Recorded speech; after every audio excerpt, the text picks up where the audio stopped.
Hello, ഈ വീഡിയോയിൽ English മീഡിയത്തിൻ്റെയും Malayalam മീഡിയത്തിൻ്റെയും questions ഒരുമിച്ചാണ് കാണിക്കുന്നത്. അപ്പോൾ ഈ വീഡിയോയിലെ മെയിൻ ടോപ്പിക് എന്ന് പറഞ്ഞാൽ ഗാന്ധിജിയാണ്. ഗാന്ധിജിയായിട്ട് റിലേറ്റ് ചെയ്ത് ഒരുപാട് ക്വസ്റ്റ്യൻസ് ചോദിക്കുന്നുണ്ട്. അതിൽ ഇമ്പോർട്ടൻ്റ് ആയിട്ടുള്ള സാധനമാണ് നിസ്സഹകരണ സമരം കേട്ടോ, നോൺ കോപ്പറേഷൻ മൂവ്മെൻറ്റ്. ഓക്കെ, അപ്പോൾ ആദ്യത്തെ ക്വസ്റ്റ്യൻ നോക്കാം. ആദ്യം മലയാളത്തിൻ്റെ ക്വസ്റ്റ്യൻ നോക്കാം. നിസ്സഹകരണ സമരത്തിൻ്റെ ഭാഗമായി ഗാന്ധിജി നടപ്പാക്കിയ നിർമ്മാണ പ്രവർത്തനങ്ങളാണ് നമ്മളോട് ചോദിച്ചിട്ടുള്ളത്. ക്വസ്റ്റ്യൻ നോക്കാം 14 കേട്ടോ. Analyze the constructive programs introduced by Gandhiji as part of non-cooperation movement. ഉത്തരം നോക്കാം. ഖാദി വസ്ത്രങ്ങൾ നെയ്തു, ദേശീയ വിദ്യാലയങ്ങൾ ആരംഭിച്ചു, ഇംഗ്ലീഷിന് പകരം ഹിന്ദി പ്രചരിപ്പിച്ചു. ഓക്കെ, ഇപ്പം 14ൻ്റെ ഇംഗ്ലീഷ് മീഡിയത്തിൻ്റെ ആൻസറാണിത്. അതൊന്ന് വായിച്ച് നോക്കാം കേട്ടോ. ഓക്കെ, അടുത്തത് 12ാമത്തെ ക്വസ്റ്റ്യൻ നോക്കാം. Write a short note on quit India movement. Quit India മൂവ്മെൻറ്റിനെ കുറിച്ചിട്ട് ഷോർട്ട് നോട്ട് ഉണ്ടാക്കാനാണ്. അത് നിങ്ങളൊന്ന് മലയാളം വായിച്ച് നോക്കുക. ഇംഗ്ലീഷ് മീഡിയത്തിലെ ആൾക്കാരും ഈ മലയാളം ആദ്യം ഒന്ന് വായിച്ച് നോക്കാം കേട്ടോ. അപ്പോൾ ചിലപ്പോൾ നിങ്ങൾക്ക് ചില പോയിൻറ്റ്സ് ഓർത്ത് വെക്കാൻ പറ്റും. അടുത്തത് 33ാമത്തെ ക്വസ്റ്റ്യൻ നോക്കാം. Analyse the non cooperation movement based on the following hints. ഇതാ കണ്ടോ, ഇത് വീണ്ടും റിപ്പീറ്റ് ചെയ്തു അല്ലേ. ഓക്കെ, അപ്പോൾ അതിൻ്റെ ആൻസർ നോക്കാം. ഹിൻസ് എന്തൊക്കെയാണ് തന്നിട്ടുള്ളത്? ഇവിടെ ഒരു 3 ഹിൻസ് തന്നിട്ടുണ്ട് കേട്ടോ. അതിൻ്റെ ക്യാരക്ടറിസ്റ്റിക്സ് പറയണം. പിന്നെ Indian societies response to Gandhiji's appeal, പിന്നെ ചൗരി ചൗര ഇൻസിഡൻറ്റും പറയണം. Okay, features of the non cooperation movement. നിസ്സഹകരണത്തിൻ്റെ ഫീച്ചേഴ്സ് എന്തൊക്കെയാണെന്നാണ് പറഞ്ഞിട്ടുള്ളത്. ഇലക്ഷൻ ബോയ്ക്കോട്ട് ചെയ്യുക, ടാക്സ് ഡിനേ ചെയ്യുക. ഇതിൻ്റെയൊക്കെ ആൻസർ നിങ്ങളുടെ അടുത്ത് ഉണ്ടാവും. ഞാൻ ക്വസ്റ്റ്യൻസ് ഇങ്ങനെ കാണിക്കുകയാണ്. ഈ ആൻസർ വേണ്ടവർക്ക് വായിക്കാം, ഇല്ലെങ്കിൽ നിങ്ങൾക്ക് അത് സ്കിപ്പ് ചെയ്യാം കേട്ടോ. അടുത്ത ക്വസ്റ്റ്യൻ ഏതാണെന്ന് വേണമെങ്കിൽ നോക്കാം.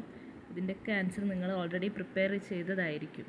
ഓക്കെ, അങ്ങനെയാണ് ഇന്ത്യൻ സൊസൈറ്റി റെസ്പോണ്ട് ചെയ്തത്, അതുപോലെ തന്നെ അതിൻ്റെ effects.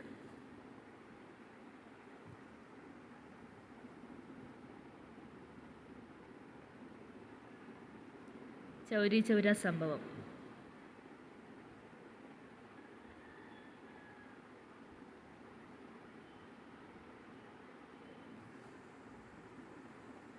In response to the police firing at a mob at Chowri Chowra in Uttar Pradesh, the villagers set ablaze the police station and 22 policemen died. This incident disappointed Gandhiji, so he called for stopping the non-cooperation movement. Okay, അടുത്തൊരു question നോക്കാം. 32ാമത്തെ ക്വസ്റ്റ്യനാണ്. മഹാത്മാഗാന്ധി ഇന്ത്യയിൽ നടത്തിയ ആദ്യകാല സമരങ്ങളെക്കുറിച്ചൊരു കുറിപ്പ് തയ്യാറാക്കാനാണ്. ചമ്പാരൻ സമരം, അതുപോലെ തന്നെ അഹമ്മദാബാദിലെ തുണിമിൽ സമരം, ഗേദയിലെ കർഷക സമരം കേട്ടോ. ഈ 3 ഓർമ്മ ഉണ്ടാവണം കേട്ടോ. ഗാന്ധിജിയുടെ ആദ്യകാല സമരങ്ങളാണ്. അപ്പോൾ അത് നന്നായിട്ട് വായിക്കുക, മനസ്സിലാക്കുക. ഓക്കെ ആണല്ലോ.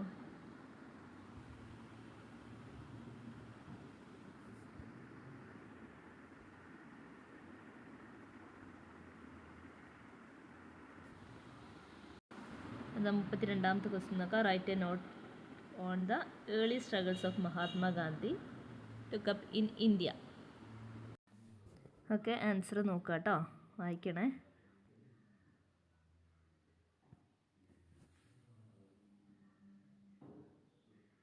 ഞാൻ എന്തെങ്കിലും മിസ്സാവുന്നുണ്ടെന്നുണ്ടെങ്കിൽ നിങ്ങൾ ക്വസ്റ്റ്യൻ വായിക്കുക, എന്നിട്ട് നിങ്ങൾ ടെക്സ്റ്റിൽ നോക്കുക കേട്ടോ. ഇത് നേരത്തെ അതേപോലെ ഉള്ള ക്വസ്റ്റ്യനാണ്. 12ാമത്തേത് ഗാന്ധിജി ഇടപെട്ട ചമ്പാരൻ ഗേദ സത്യാഗ്രഹങ്ങളെക്കുറിച്ച് വിശദീകരിക്കാനാണ്. 12ൻ്റെ ആൻസർ നോക്കാട്ടോ. ചമ്പാരൻ സത്യാഗ്രഹമുണ്ട്, ഗേദയുണ്ട്. നോക്കാട്ടോ, ഗേദ സത്യാഗ്രഹം. ഓക്കെ ആണല്ലോ. 12ാമത്തെ ക്വസ്റ്റ്യൻ നോക്കാം. What are the factors that made Gandhiji to select salt as a powerful weapon against the British?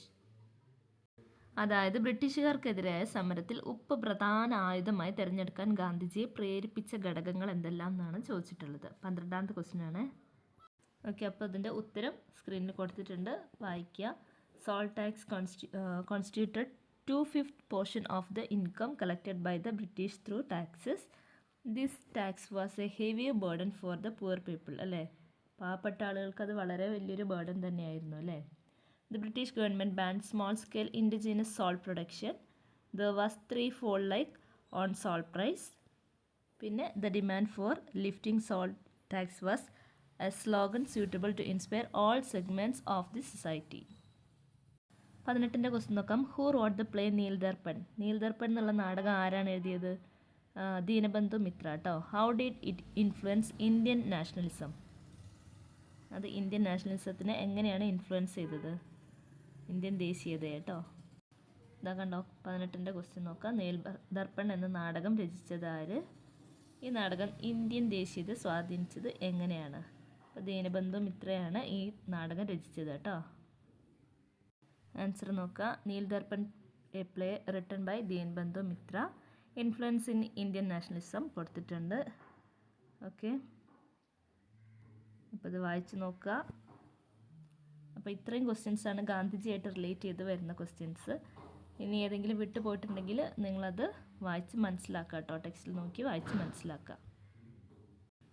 ബംഗാളിലെ നീലം കർഷകരെ കുറിച്ചായിരുന്നു ഈ നാടകം. അതുപോലെ തന്നെ ഇതോടുകൂടി എന്താണ് നമ്മുടെ ഇന്ത്യയിലുള്ള പല സ്ഥലങ്ങളിലുള്ള കർഷകരൊക്കെ ഇത് ട്രിഗർ ചെയ്തു. അപ്പോൾ ഈ കാര്യങ്ങളൊക്കെ നിങ്ങൾ ആൻസറിൽ വേണം കേട്ടോ. ഒന്ന് വായിക്കുക, നന്നായിട്ട് പ്രിപ്പയർ ചെയ്യുക. ഓക്കെ.